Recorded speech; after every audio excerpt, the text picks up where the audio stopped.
વહાલા અને પ્રિય વિદ્યાર્થી મિત્રો, ST Patel commerce institute YouTube ચેનલમાં આપ સૌનું હાર્દિક સ્વાગત છે. આજના વિડિયો લેક્ચર અંદર મિત્રો આપણે આપણા સ્ટડી મટીરીયલ્સનો ક્વેશ્ચન નંબર 18 સોલ્વ કરાવીશું, જે ટેક્સ્ટ બુકનો છે. કોઈ પ્રશ્ન પૂછે કે સર ટેક્સ્ટ બુકનો કયો ક્વેશ્ચન છે, તો ટેક્સ્ટ બુકના ઉદાહરણ નંબર 8 નો ક્વેશ્ચન છે.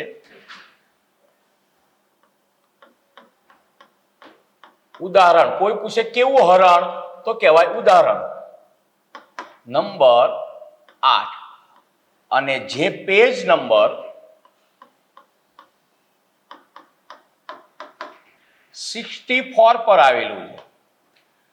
હવે અહીંયા આ ઉદાહરણ નંબર 8 જે ટેક્સ્ટ બુકનું આપેલું છે એ બહુ જ મોટું બનાવેલું છે.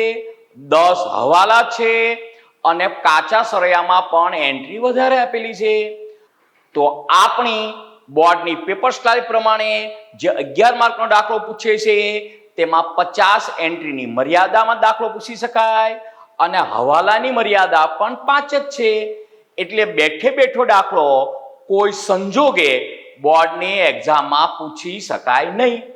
અને બીજું કે આજકાલના સમયમાં મોટા ભાગના વિદ્યાર્થીઓ આટલો મોટો દાખલો એક સાથે ભણી પણ ન શકે. એટલે મેં શું કર્યું છે કે આ ટેક્સ્ટ બુકના ઉદાહરણ નંબર 8 ને બે ભાગમાં વહેંચી દીધેલ છે. મતલબ એના ઉપરથી બે દાખલા બનાવી દીધેલ છે. એટલે કે આપણા સ્ટડી મટીરીયલ્સનો ક્વેશ્ચન નંબર 18 અને ક્વેશ્ચન નંબર 19 એ બે સમ બનાવી દીધા છે. એટલે તમારે ટેક્સ્ટ બુકનું જો ઉદાહરણ નંબર 8 સોલ્વ કરવું હોય તો આપણા સ્ટડી મટીરીયલ્સનો ક્વેશ્ચન નંબર 18 અને ક્વેશ્ચન નંબર 19 સોલ્વ કરશો એટલે ઉદાહરણ નંબર 8 સંપૂર્ણ સોલ્વ થઈ જશે. હવે દાખલાના સામસામે 4 પેજના ખાના પાડતા પહેલા આપણે દાખલા પર જરા પૂરતી નજર ફેરવી લઈએ, જેથી રેગ્યુલર ખાનામાં કોઈ સામાન્ય ફેરફાર કરવાનો હોય તો આપણને ખબર પડે. ખાસ કરીને સુધારેલ વેપાર ખાતું નથી ને એ કે ચેક કરવાનું રહેશે. અને બીજું મૂડી ખાતાના બદલે જો ચાલુ ખાતા બનાવવાના હોય તો એ ચેક કરવાનું રહેશે. બીજા રેગ્યુલર ખાનામાં ખાસ કરીને ક્યારેય કરતા ક્યારેય કોઈ ફેરફાર કરવાના આવતા નથી. તો અહીંયા રાધા અને મીરા 3:2 ના પ્રમાણ નફાંશ વહેંચી લેતા એક ભાગીદારો છે અને 31/7 ના રોજનું પત્રક સ્વરૂપનું આપણને કાચું સરવૈયું આપ્યું છે અને અહીંયા ચાલુ ખાતા આપણને આપ્યા છે ભાગીદારોના. એટલે ત્રીજા નંબરના પેજમાં નફાંશ ફાળવણી ખાતાની નીચે જે આપણે ભાગીદારોના મૂડી ખાતા બનાવતા હતા ત્યાં ભાગીદારોના મૂડી ખાતાને બદલે આપણે ભાગીદારોના ચાલુ ખાતા બનાવીશું. મતલબ કે મૂડીને બદલે ચાલુ શબ્દ મૂકી દઈશું એટલે મૂડી ખાતાને બદલે ચાલુ ખાતા થઈ જશે. પછી અહીંયા ખરીદી અને વેચાણ આપણને આપ્યું છે એટલે વેપાર ખાતું બનશે. બીજી કોઈ ખાસ માહિતી એવી સ્પેશિયલ દેખાતી નથી. અહીંયા પ્લાન્ટ યંત્રો પર ઘસારો, મોટર કાર પર ઘસારો એટલે નવો ઘસારો ગણવાનો હોય તો આ કાચા સરવૈયાનો જૂનો ઘસારો પાછો ઉમેરીને નવેસરથી સૂચના પ્રમાણે ગણીશું. અને એ વાત આપણે અગાઉ આવી ગઈ છે, તેમ છતાં દાખલો ગણતી વખતે ફરીથી વાત કરીશું. અહીંયા ડેશ સ્ટોક છે, ડેમરેજ છે. પહેલો હવાલો આખર માલના સ્ટોકની વાત કરી છે. પછી બીજા હવાલામાં કંઈક ફર્નિચર વેચ્યું હતું, એની ભૂલથી વેચાણમાં નોંધ થઈ ગઈ છે. ત્રીજા હવાલામાં કંઈક ફર્નિચર પર ઘસારાની જોગવાઈ કરવાની છે. ચોથા નંબરના હવાલામાં ઘાલખાત અને ઘાલખાત અનામતનો હવાલો છે ને જો કે પાંચમો હવાલો પણ એની સાથે જ ગણાય. 2% લેખે દેવાદાર વટાવ અનામત રાખવાની છે. નીચે 1/1/7 રોજ મીરાએ 3 જણવાલ અંગત ઉપકરણ માટે લીધો હતો, જેની નોંધ ઉધાર વેચાણ તરીકે થઈ છે. મતલબ આ 6થા નંબરના હવાલાની અસર અને આ બીજા નંબરના હવાલાની અસર દેવાદારો પર થશે. એટલે આપણે બીજો અને 6થા નંબરનો હવાલો સોલ્વ કર્યા પછી જ આ ચોથો અને 5મા નંબરનો હવાલો આપીશું. અને પછી આપણે લખ્યું છે 31/3/2017 ના રોજ પૂરા થતા વર્ષના વાર્ષિક હિસાબો તૈયાર કરો.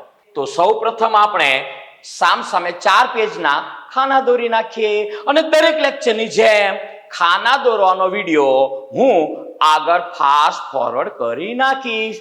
એટલે જે વિદ્યાર્થી મારો આ પહેલો જ વિડીયો જોતા હોય અને એમને જોવું હોય કે હું ખાના કઈ રીતે પડાવું છું તો એમણે મારો પહેલો વિડીયો જોવાનો રહેશે.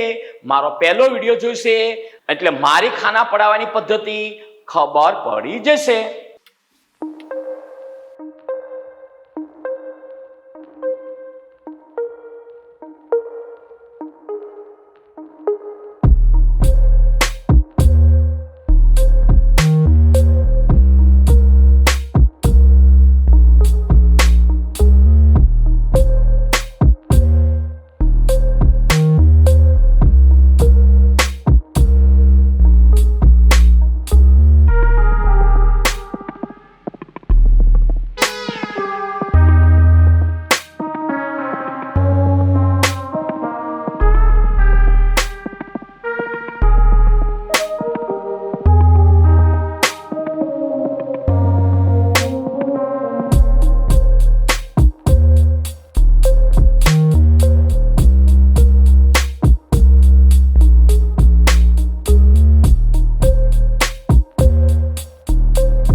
ચલો અહીંયા આપણું ખાના પાડવાનું કામ કમ્પ્લીટ થાય છે.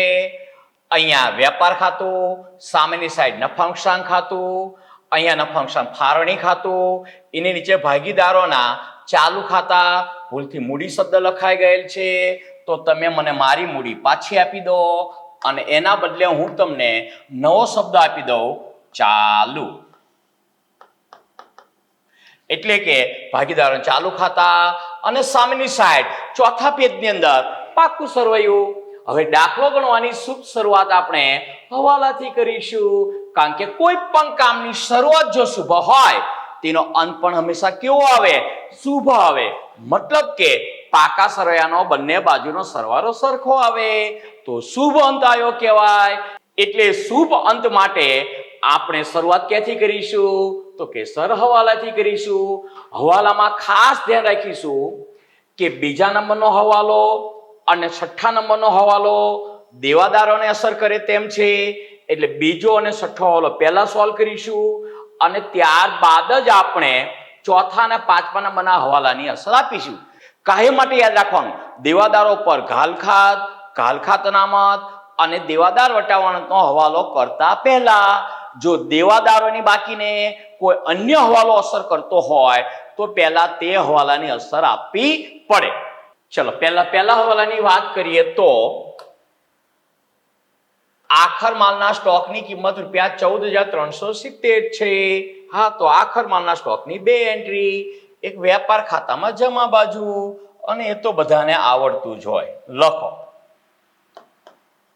આખર માલનો સ્ટોક કેટલો? તો કે સર 14,370. અને બીજી એન્ટ્રી પાકા સરવૈયામાં મિલકત લેણા બાજુ અંદાજે કેટલાક લખો. શું લખશો? તો કે સર આખર માલનો સ્ટોક. આખર માલનો સ્ટોક કેટલા રૂપિયા? તો કે સર 14,370 રૂપિયા. ચલો ત્યારબાદ બીજા નંબરનો હવાલો આપણો.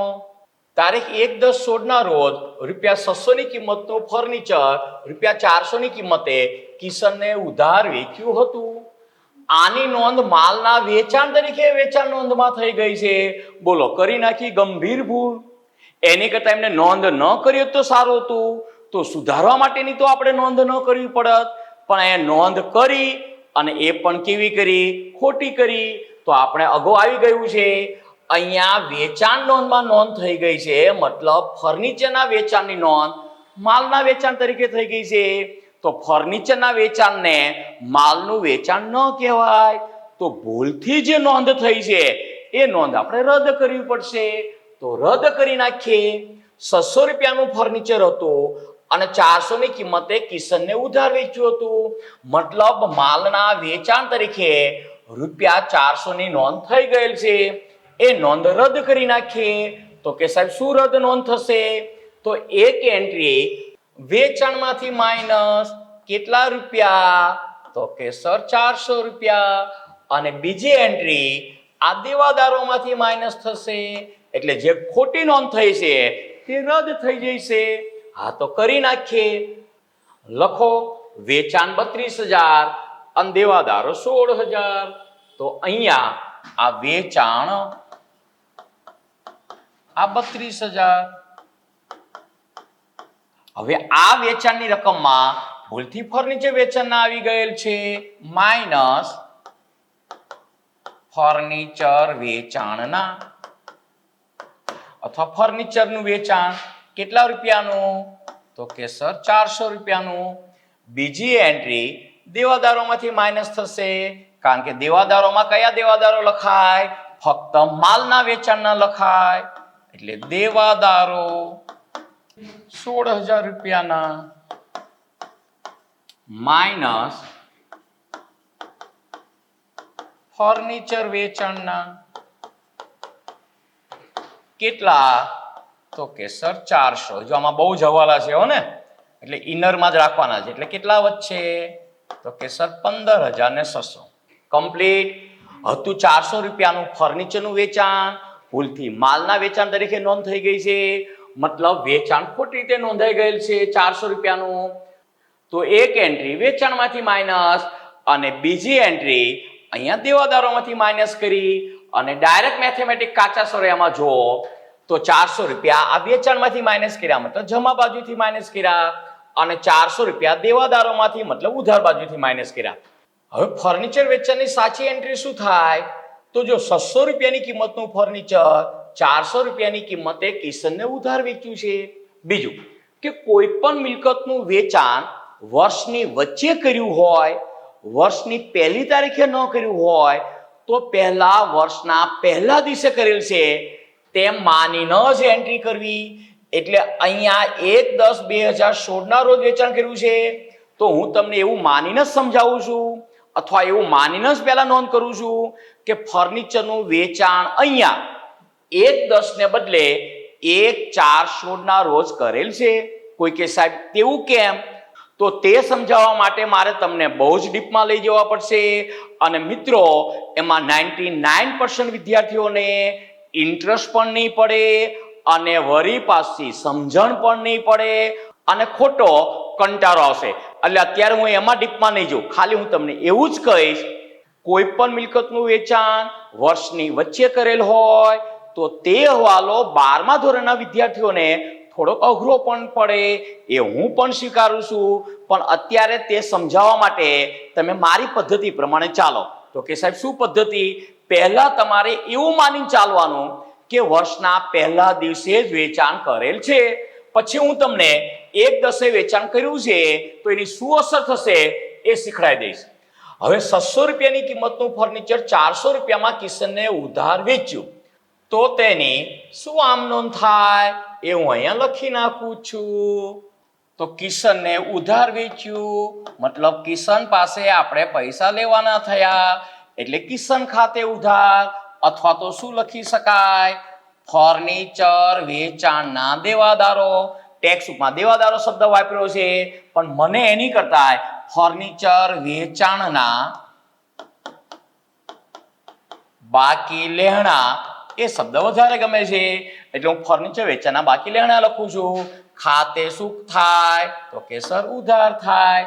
પછી નુકસાન થયું છે તો કેવી રીતે લખાય? તો કે ફર્નિચર વેચાણના નુકસાન ખાતે ઉધાર. તે કોના ખાતે જમા? ફર્નિચર ખાતે જમા. કેટલા રૂપિયાનું ફર્નિચર વેચો? તો કે સર 600 રૂપિયાનું. એટલે ધંધામાંથી ફર્નિચર 600 રૂપિયાનું ઓછું થયું. ધ્યાન રાખજો 1/4/16 ના રોજ વેચાણ કર્યું છે એવું માનીને જ પહેલા આપણે નોંધ કરવાની છે. તો કે સર 600 રૂપિયાનું ફર્નિચર ધંધામાંથી ઓછું થાય છે. કિશનને કેટલામાં વેચ્યું? તો કે સર 400 રૂપિયામાં વેચ્યું. તો કેટલા રૂપિયાનું નુકસાન આવ્યું? તો 200 રૂપિયાનું નુકસાન આવ્યું. હવે આની ખતવણી કરી નાખીએ. ફર્નિચર ખાતે જમા 600 રૂપિયા મતલબ ફર્નિચર ખાતાની ઉધાર બાકી હોય અને ફર્નિચર ખાતે જમા મતલબ ફર્નિચરમાંથી બાદ થાય અને એમને એમ ખબર પડે કે ફર્નિચરનું વેચાણ કરીએ એટલે ફર્નિચરમાં ઘટાડો થાય મતલબ ફર્નિચરમાંથી બાદ થાય. હવે જો તો ફર્નિચર આપણને કેટલા રૂપિયાનું આપેલ છે? તો કે સર જોઈ લઈએ. અહીંયા ક્યાંય દેખાતું નથી, અહીંયા પણ કાચું સરવૈયું છે હો ને. ફર્નિચર આપણને આપેલ છે 1500. તો લખો ફર્નિચર 1500. ક્યાં લખાય તો ખબર પડશે ને? તો કે હા સર હવે એવું તો આવડે જ ને. ફર્નિચર કેટલાનું હતું આપણી પાસે? 1500 માઇનસ ઘટાડો અથવા તો વેચાણ ક્યારે? 1/10/16 ના રોજ. કેટલા રૂપિયાનું? તો કે સાહેબ 600 રૂપિયાનું. તો આપણી પાસે ફર્નિચર હવે કેટલા રૂપિયાનું વધ્યું? તો 1500 માંથી 600 બાદ કરો તો 900 રૂપિયાનું. કમ્પ્લીટ. તે ફર્નિચર ખાતે જમા 600 રૂપિયા મતલબ ફર્નિચર 600 રૂપિયાનું ઓછું થયું અને 400 રૂપિયા પાકા સરયામાં મિલકત લેણા બાજુ કિશનને ઉધાર વેચેલ છે મતલબ આપણે તેની પાસે પૈસા લેવાના થયા, પૈસા લેણા થયા એટલે પાકા સરવૈયામાં મિલકત લેણા બાજુ. કોઈ કે સર કિશન ખાતે લખવું છે કે ફર્નિચર વેચાણના બાકી લેણા લખવું છે? ફર્નિચર વેચાણના બાકી લેણા જ લખીએ હો ને, કારણ કે એવા કિશન તો અત્યારે આજકાલ ઘણા બધા નામ હોઈ શકે. હું અહીંયા લખી નાખું, ફર્નિચર વેચાણના બાકી લેણા, અથવા તો શું લખાય, દેવાદારો. અને બ્રેકેટમાં લખું તો લખાય પણ ખરું, કોણ, તો કે કિશન. કેટલા રૂપિયા લેવાના થયા, તો કે સર 400 માં વેચ્યું તો 400 રૂપિયા.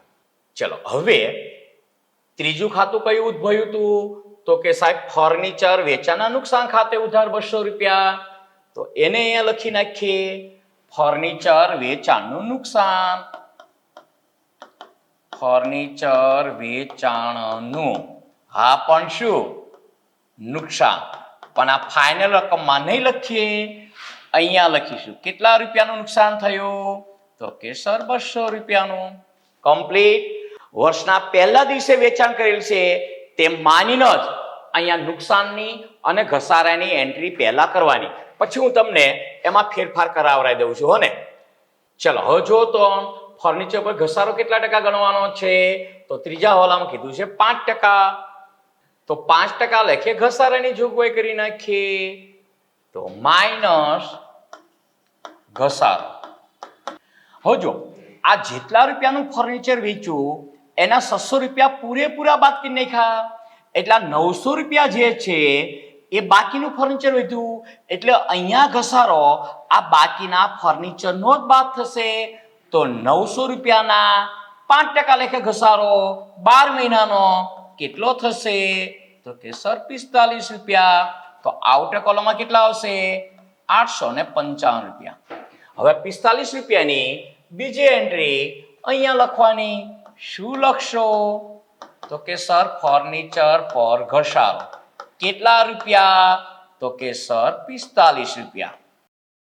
કમ્પ્લીટ. હવે જો ફર્નિચરનું વેચાણ 1/4/16 ના રોજ કરેલ હોત તો આ 200 રૂપિયાને આઉટર કોલમમાં લખી નાખત અને આ 45 રૂપિયાના આઉટર કોલમમાં લખી નાખત. પણ આ ફર્નિચરનું વેચાણ જે કરેલ છે તે ક્યારે કરેલ છે, તો કે સર 1/10/16 ના રોજ. મતલબ 600 રૂપિયાનું ફર્નિચર જે વેચ્યું છે તે 6 મહિના વપરાશ કર્યા ત્યારબાદ વેચેલ છે. તો 600 રૂપિયાનો 6 મહિનાનો ઘસારો, તો 600 રૂપિયાનો 6 મહિનાનો ઘસારો કેટલો થશે, તો કે 600 રૂપિયાનું ફર્નિચર, એના પર 5% ઘસારો ગુણ્યા 6 મહિનાનો, મતલબ 6/12 કેટલા થાય, તો આ 5% થશે 30 રૂપિયા અને ગુણ્યા 6/12 મતલબ 15 રૂપિયા. એટલે જે ફર્નિચર વેચ્યું તે 6 મહિના વાપર્યા પછી વેચ્યું, મતલબ એનો 6 મહિનાનો ઘસારો થાય 15 રૂપિયા. એ 15 રૂપિયા અહીંયા પ્લસ કરી દેવાના અને અહીંયા માઇનસ કરી દેવાના. તો આ નુકસાન કેટલું થઈ ગયું, 185 રૂપિયા. અને ઘસારો કેટલો થઈ ગયો, 60 રૂપિયા. કમ્પ્લીટ. હવે કોઈ હોશિયાર વિદ્યાર્થીનો પ્રશ્ન હોત કે સર અહીંયા 1/10 ને બદલે 1/1/2017 ના રોજ વેચેલો હતો, તો 9 મહિના વાપર્યા પછી વેચ્યું, તો 9 મહિનાનો ઘસારો 600 રૂપિયાનો 9 મહિનાનો ઘસારો અહીંયા ઘસારામાં પ્લસ કરત અને નુકસાનમાંથી બાદ કરત. અરે 1/7 ના રોજ વેચેલ હોત, મતલબ 1/7/16 ના રોજ વેચેલ હોત, 3 મહિના વપરાશ કર્યા પછી વેચેલો હોત, તો 600 રૂપિયાનો 3 મહિનાનો ઘસારો 7.5 મતલબ 8 રૂપિયા અહીંયા પ્લસ કરત અને અહીંયા માઇનસ કરત. તેમ છતાંય સમજ ન પડી હોય તો મને મેસેજ કરજો. હો ને. ચલો આપણો એ હવાલો કમ્પ્લીટ થઈ ગયો. હવે એડજસ્ટમેન્ટ નંબર 6, તો કે સર શું છે, તમે જ વાંચો. 1/1/17 ના રોજ, મતલબ વર્ષ પૂરું થવાની 3 મહિનાની વાર હતી ત્યારે, અને 9 મહિના પૂરા થઈ ગયા હતા પછી મીરાએ ₹3000 નો માલ અંગત વપરાશ માટે લીધો હતો, જેની નોંધ ઉધાર વેચાણ તરીકે થઈ છે. એટલે હતો અંગત વપરાશ માટે માલનો ઉપાડ, જે ભૂલથી વેચાણ સમજી બેઠા તો વેચાણ તરીકે ખોટી નોંધ થઈ ગયેલ છે, તેને રદ કરી નાખો. તો માઇનસ અંગત વપરાશ માટે માલનો ઉપાડ, અંગત વપરાશ માટે, હા પણ શું, તો કે માલનો ઉપાડ. તેને વેચાણ ન કહી શકાય, મતલબ વેચાણ તરીકે થયેલ નોંધ રદ થાય, એટલા વેચાણમાંથી માઇનસ. અને સેમ તે બીજી એન્ટ્રી દેવાદારોમાંથી માઇનસ, માઇનસ અંગત વપરાશ માટે માલનો ઉપાડ. આ માલનો ઉપાડ કેટલા રૂપિયાનો? તો કે 3000 રૂપિયાનો. કમ્પ્લીટ હતો અંગત વપરાશ માટે માલનો ઉપાડ, પણ ભૂલથી નોંધ કેના તરીકે થઈ ગઈ હતી? તો કે સર વેચાણ તરીકે થઈ ગઈ હતી. એટલે જે ખોટી નોંધ થઈ ગઈ હતી તે કેન્સલ કરી, મતલબ રદ કરી. હવે 3000 રૂપિયાનો માલ મીરાએ અંગત વપરાશ માટે લીધો હતો 1/1 સપ્તાહના રોજ. એની આમ નોંધ શું થાય? તો કે સર એકદમ સહેલું, ઉપાડ ખાતે ઉધાર, તે ખરીદીમાંથી બાદ થાય, મતલબ ખરીદ ખાતે જમા.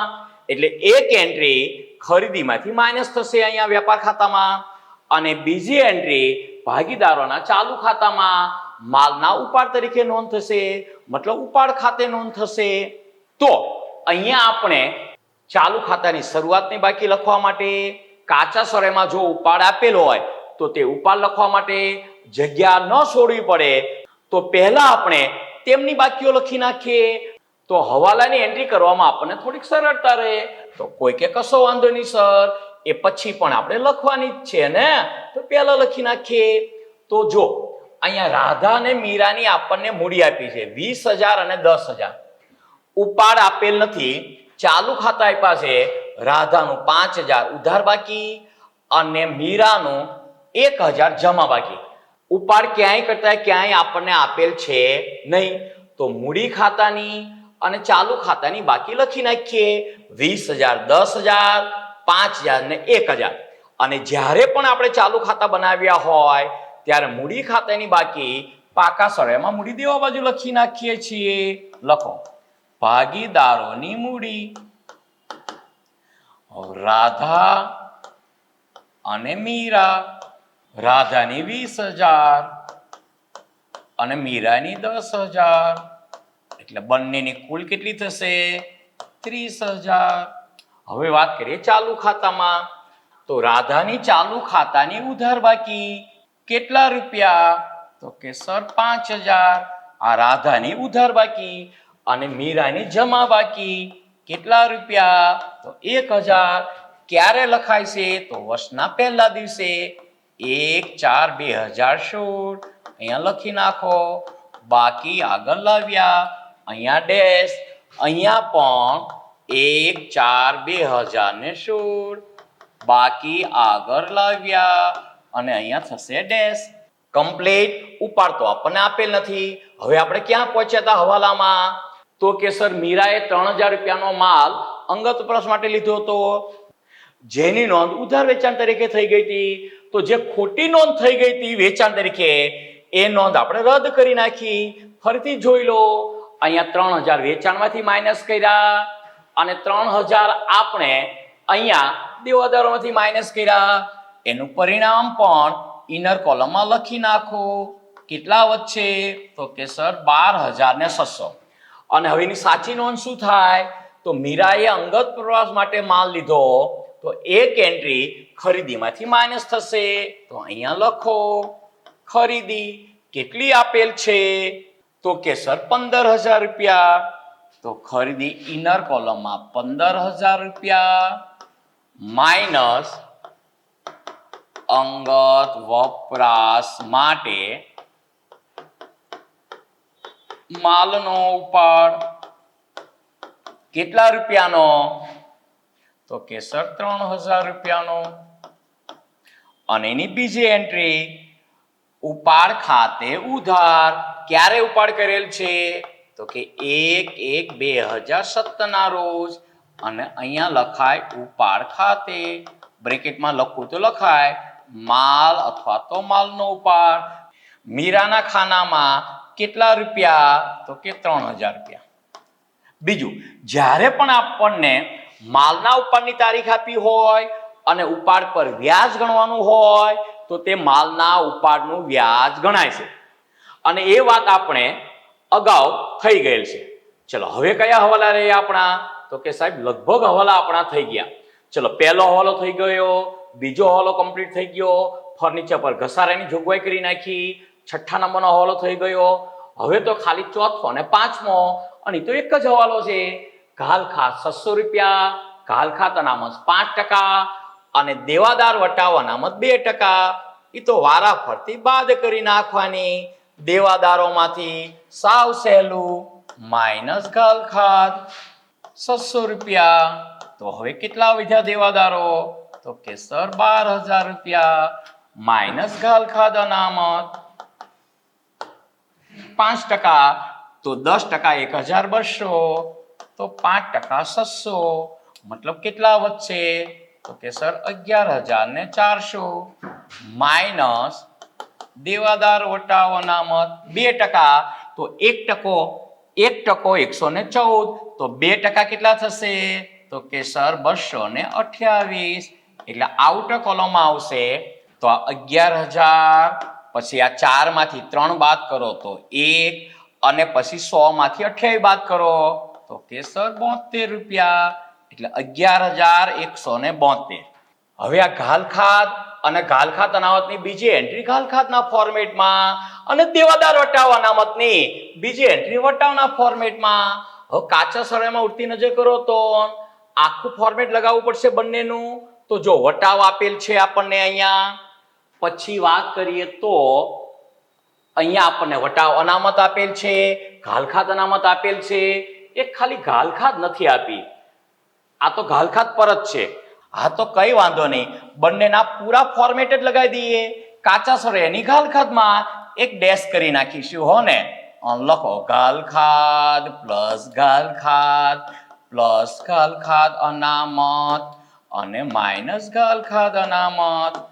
પછી એનું જે કંઈ પરિણામ આવે એ આઉટર કોલમમાં લઈ જઈશું, અને જો માઇનસ પરિણામ આવે તો સામે લઈ જઈશું. પછી વટાવ અથવા તો શું લખીશું? તો કે સર આપેલ વટાવ પ્લસ દેવાદાર વટાવ અનામત અને માઇનસ દેવાદાર વટાવ અનામત. અહીંયા દેવાદાર વટાવ અનામત હવાલાની, અને અહીંયા દેવાદાર વટાવ અનામત કાચા સરવૈયાની. સેમ અહીંયા પણ એવું.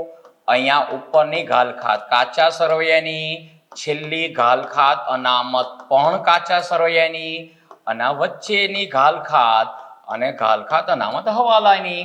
ચલો હવે દેવાદારોમાંથી જે બાદ કર્યા એની એન્ટ્રી વચ્ચે થશે.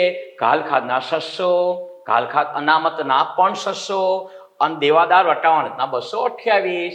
તો લખી નાખો ઘાલખાત 600 રૂપિયા, ઘાલખાત અનામત 600 રૂપિયા, અને દેવાદાર વટાવ અનામત 228 રૂપિયા. હવે જુઓ તો કાચા સરવૈયામાં આપણને કઈ ડિટેલ્સ આપી છે? તો અહીંયા આપણને વટાવ આપેલ છે 125 રૂપિયા. તો એ વટાવ લખી નાખો. આ આપેલ વટાવમાં 125 રૂપિયા. પછી આ બાજુ વાત કરીએ તો વટાવ અનામત 250 અને ઘાલખાત અનામત 1000. એ બંને જમા બાકી દર્શાવે છે. આપણે ઉધાર બાજુ લખીએ છીએ એટલે તો માઇનસ થાય. ઘાલખાત અનામત 1000 રૂપિયા અને દેવાદાર વટાવ અનામત 250 રૂપિયા. અને આ ઘાલખાત કાચા સરવૈયામાં નથી, તો આનું પરિણામ કેટલું થશે? તો આ 1200 માઇનસ 1000 મતલબ 200. અને અહીંયાની વાત કરીએ તો હું કેલ્સી જ લઈ લઉં. ડાયરેક્ટ થોડુંક મને અઘરું પડે તેમ લાગે છે. 125 પ્લસ 228 માઇનસ 250 મતલબ કે 103, મતલબ 103 રૂપિયા. ચલો હવાલા બધા જ આપણા કમ્પ્લીટ થઈ ગયા, દેખીતા હવાલા. હવે વાત કરીએ છુપા હવાલાની. તો છુપા હવાલામાં કાચા સરવૈયામાં ઉપરથી નજર કરતા આવીએ તો અહીંયા કોઈ જ છુપો હવાલો દેખાતો નથી. આ પ્લાન્ટ યંત્રો પર ઘસારો, મોટર કાર પર ઘસારો, નવી સૂચના અહીંયા નથી આપેલ હવાલામાં ઘસારો ગણવાની. તો એની સિંગલ એન્ટ્રી ડાયરેક્ટના ફંક્શન ખાતે કરી નાખીશું. અહીંયા પણ કોઈ છુપો હવાલો નથી. કાચા સરવૈયાનો બંને બાજુનો સરવાળો સરખો આપેલ છે. તો હવે આપણે બાકીની એન્ટ્રી કરી નાખીએ એટલે આપણો દાખલો પૂરો થઈ જાય. ચાલો પહેલીથી વાત કરીએ તો મૂડી ખાતાની બાકી લખી નાખી, ચાલુ ખાતાની બાકી લખી નાખી, ખરીદી અને વેચાણ બંને લખી નાખ્યું, લેણું મતલબ દેવાદારો લખી નાખ્યા, જમા બાજુના 9,800, દેવું મતલબ લેણદારો એ બાકી છે, લખો લેણદારો કેટલા? તો કે સર 9,800 રૂપિયાના લેણદારો. ચલો ત્યારબાદ દેવું લેણું પછી શું આપેલ છે? તો કે સર મોટર કાર 12,000 રૂપિયા. મિલકત લેણા બાજુ મોટર કાર કેટલા રૂપિયા? તો કે સર 12,000 રૂપિયા. ચલો ત્યારબાદ માલ પરત 1,000 અને 500 રૂપિયા. એ તો ખબર જ હોય, 1,000 રૂપિયા એ વેચાણ પરત છે અને 500 રૂપિયા ખરીદ પરત છે. એટલે અહીંયા લખી નાખો માલ પરત અથવા ખરીદ પરત. અહીંયા લખી નાખો માલ પરત અથવા વેચાણ પરત. આઉટર કોલમ એક સાથે કરીશું. કમ્પ્લીટ 1,000 અને 500. પછી પરચુરણ ખર્ચ 800 રૂપિયા નફા નુકસાન ખાતે. પરચુરણ ખર્ચ કેટલા રૂપિયા? તો કે સર 800 રૂપિયા. ત્યારબાદ બેંક અને રોકડ, મતલબ રોકડ શિલ્લક ને બેંક શિલ્લક. આ ઉધાર બાજુની રોકડ શિલ્લક અને જમા બાજુનો બેંક ઓવરડ્રાફ્ટ. તો લખો પાકા સળિયામાં મિલકત લેણા બાજુ રોકડ શિલ્લક અને મૂડી દેવા બાજુ બેંક ઓવરડ્રાફ્ટ. રોકડ શિલ્લક કેટલી? તો કે સર 2,500 અને અહીંયા મૂડી દેવા બાજુ બેંક ઓવરડ્રાફ્ટ. આ બેંક ઓવરડ્રાફ્ટ કેટલા રૂપિયા? તો કે સર 22,642 રૂપિયા. ચલો ત્યારબાદ રોકડ અને બેંક પછી શું આપ્યું છે? તો કે સર શરૂઆતનો સ્ટોક 9,000 રૂપિયા. એ તો બધાને ખબર હોય, આ 9,000 રૂપિયા. અને કયો સ્ટોક? તો કે શરૂઆતનો સ્ટોક.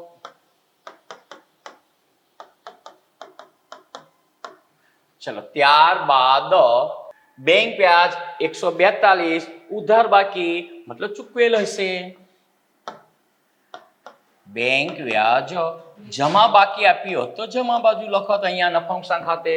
ચલો બેંક વ્યાજ પછી મકાન 12,950. અહીંયા લખી નાખો મકાન 12,950. મકાન 12,950. ચલો ત્યારબાદ મકાન પછી શું આપેલ છે? તો કે સર સ્ટેશનરી ખર્ચ 1,000 અને ઘાલખાત પરત 700. પસ્તીનું વેચાણ 1,000. આ સ્ટેશનરી ખર્ચ નફા નુકસાન ખાતે ઉધાર, ઘાલખાત પરત 700 નફા નુકસાન ખાતે જમા અને પસ્તીનું વેચાણ પણ નફા નુકસાન ખાતે જમા. ત્રણેય એન્ટ્રી એક સાથે જ જોઈ લઈએ. તો અહીંયા લખો સ્ટેશનરી ખર્ચ 1,000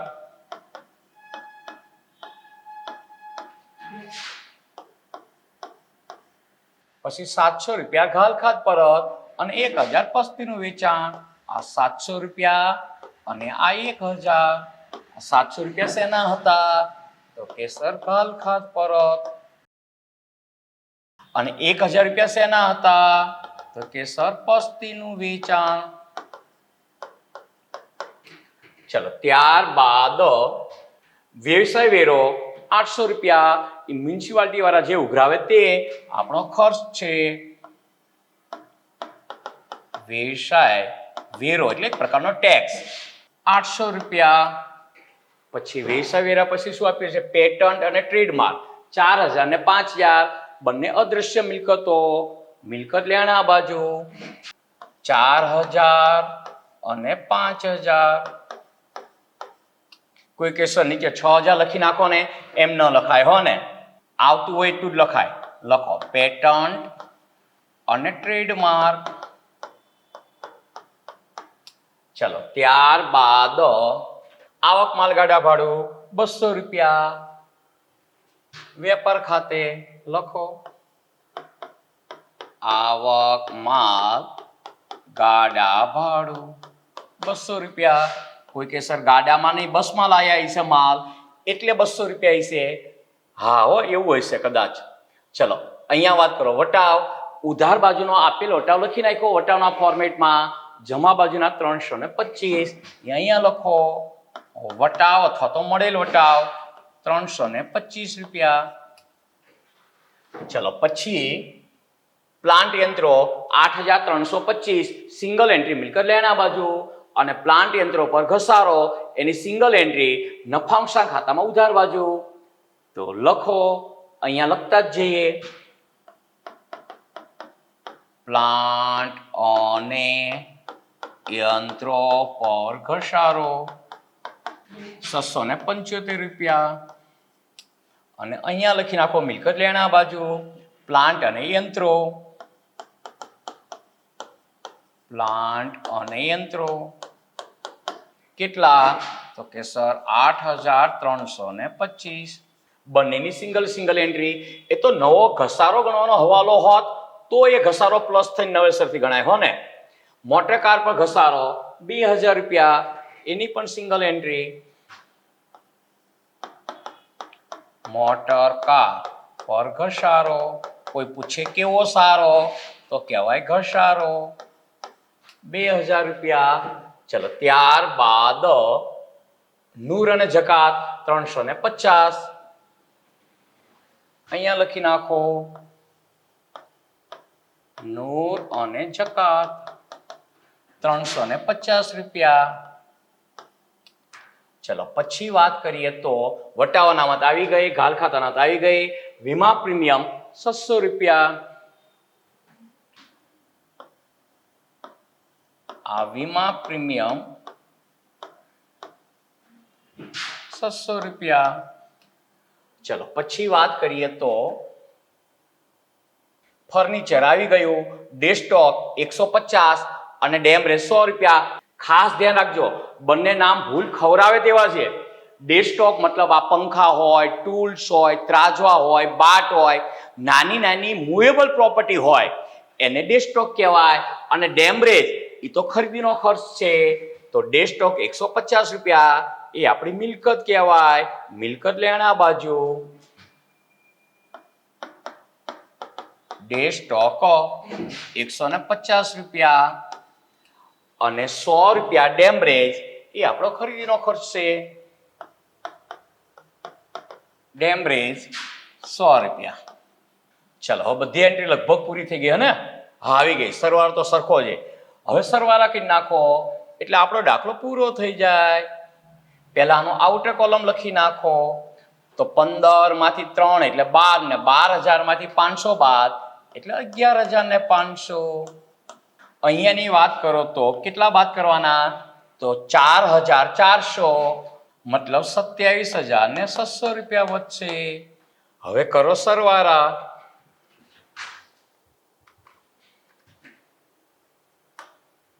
ચલો અહીંયાની વાત કરીએ તો આ 27600 પ્લસ 14370 એટલે 41970. આ સરવાળો થશે 41970. એ 41970 ને અહીંયા લખો. એમાંથી ઉપરના બાદ કરો તો આ કેટલા થશે? તો કે સર 20500. ક્લિયર દેખાય છે. પછી આ કેટલા થશે? તો 3 ને 2 5 ને 6 મતલબ 650 એટલે 20820. આ 20820 આ વેપાર ખાતાની જમા બાકી. એને શું નામ આપશો? તો કે સર કાચો નફો. અને ખૂટતી રકમ શોધી એટલે ક્વેશ્ચન માર્ક. એને અહીંયા ટ્રાન્સફર આપો. 20820 એને અહીંયા શું લખશો? તો આગળ જે લખ્યું તે મતલબ કે કાચો નફો. હવે આના સરવાળા કરો તો 20820 તો છે જ. અને આ કેટલા થશે? તો આ થશે જો આ 2025 પ્લસ 2025 ઇઝ ઇક્વલ ટુ 22845. એટલે અહીંયા સરવાળો થશે 22845. હવે 22845 ને અહીંયા લખો. આ 22845 એમાંથી ઉપરના બાદ કરવાના. તો માઇનસ આ 185 માઇનસ આ 260 માઇનસ આ થશે 903, આ 903 માઇનસ આ 1142, 1142 માઇનસ આ થશે 8 ને 6 એટલે 1475, 1475 માઇનસ આ 2600 એટલે આવશે 16280. એને અહીંયા લખો 16280. એને શું નામ આપશો? તો ચોખ્ખો નફો. આ નફા નુકસાન ખાતાની જમા બાકી કહેવાય. એ 16280 ને અહીંયા ટ્રાન્સફર કરો. આ 16280 ત્યાં લખી નાખો. શું લખશો? તો કે સર ચોખ્ખો નફો. હવે આમાં કોઈ એન્ટ્રી છે જ નહીં તો બહુ સારું. આ 16280 એને અહીંયા લખો. 16280 એમાંથી કઈ ના જાય.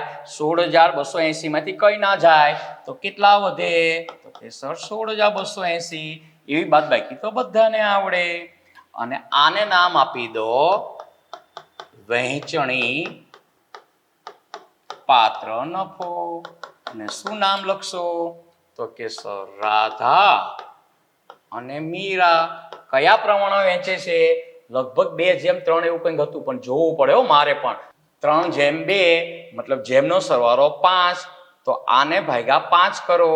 16280 ભાગ્યા 5 ગુણ્યા 3 ઇઝ ઇક્વલ ટુ મતલબ 9768.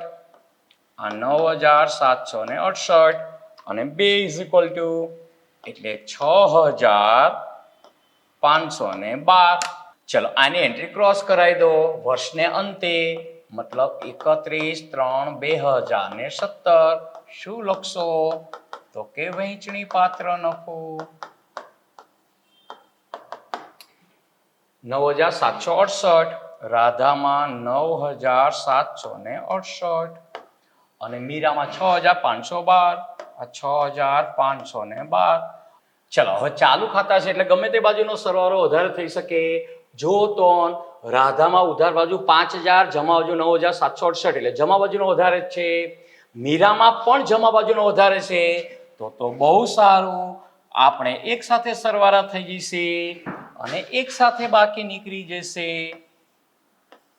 ચલો જમા બાજુનો સરવાળો 9768. આ 9768 અને આનો મીરાનો 6 ને 7512. આ 7512 એ અહીંયા લખો. 9768 અને 7512 એમાંથી 9 માંથી 5 બાદ કરો તો કે સર 4768 અને 7 માંથી 3 બાદ કરો તો 4512. આ વર્ષના અંતની તારીખ. ઉપર અંતની તારીખ નથી હો ને.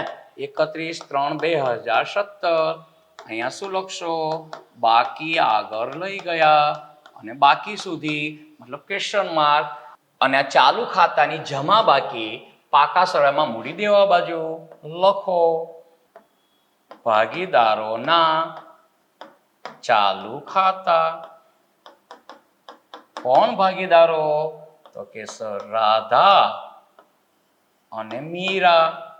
રાધા અને મીરાને કેટલી બાકી હતી? 4768 અને 4512. તો લખી નાખો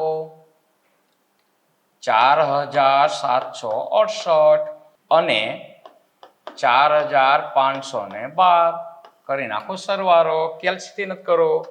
આ 4768 પ્લસ 4512 9280. એટલે અહીંયા લખો 9280. હવે પાકા સરવાળાનો સરવાળો કરી નાખો તો કેવો આવી જશે? સરખો. મતલબ કેવો અંત આવ્યો કહેવાય? તો કે સર શુભ અંત આવ્યો કહેવાય. પહેલા મૂડી દેવા બાજુની વાત કરીએ તો 9280 છે જ અને પ્લસ 30 આ નવા એટલે 39800 પ્લસ 22642 એટલે થશે 71722. આ 71722 એને અહીંયા લખી નાખો 71722. હવે મિલકત લેણા બાજુનો સરવાળો કરો એટલો થઈ જ જશે. ચલો અહીંયાની વાત કરીએ તો આ 12,855 12,855 પ્લસ આ 100 આ 9 એટલે 21,950 21,950 પ્લસ આ 8,475 8,475 પ્લસ આ 14,770 પછી આ થશે 13,672 એટલે 71,722 બંને બાજુનો સરવાળો સરખો થઈ ગયો મતલબ ગાણિતિક દ્રષ્ટિએ પણ આપણો દાખલો સાચો થઈ ગયો. તો મળીએ છીએ મિત્રો નેક્સ્ટ લેક્ચરમાં અને આની પીડીએફ ની કોપી નીચે હું ડિસ્ક્રિપ્શનમાં આપું છું. અત્યારે તમે મને રજા આપશો ત્યાં સુધી બધા વિદ્યાર્થી મિત્રોને મારા જય શ્રી કૃષ્ણ.